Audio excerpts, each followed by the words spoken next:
Energy is one of IUCN's priority areas. On the one hand, IUCN is developing best practice for managing the environmental and social impacts of energy options, from oil and gas to biofuels, offshore energy technologies and hydropower. On the other hand, we promote the appropriate and sustainable use of natural resources such as biomass and water for a future based on renewable energy sources.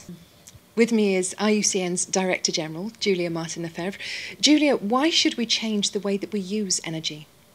Well, I think for basically two reasons. One is that we know that today's energy supply relies to a large extent on fossil fuels. When we started using fossil fuels for energy, we didn't know about the implications. We were just happy, those of us who were lucky enough to be in parts of the world where we could use the fruits of fossil fuels. We were lucky to be able to light up our rooms, to heat our homes, to get in a car and drive. But now we know that fossil fuels have a very important effect on global warming, on changing of the planet's climate. So now we have to do something about that. Having the knowledge, we've got to act. So that's one of the reasons why we have to do something. And of course, the second reason is really a very important issue of equity.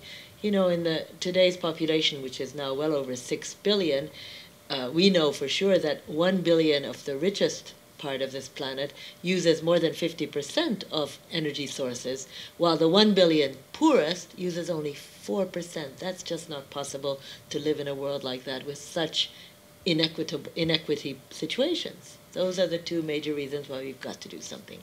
And what do you think about the role of new technologies as a way of providing our energy? Well, obviously, if we have now finally admitted that the technologies that we have been using so far, based on fossil fuels, have a huge and absolutely proved impact on climate change, and we know that that is putting our planet and its inhabitants in danger, we've got to do something else. We can either sit at home and cry about it, or not think about the next generations, but those of us who do think that way, and I think luckily there are many who think about sustainable development for the future, we now need to find other solutions for our energy needs. I still think that all human beings deserve a dignified lifestyle where we have the basic comforts, and many of those basic comforts depend on energy.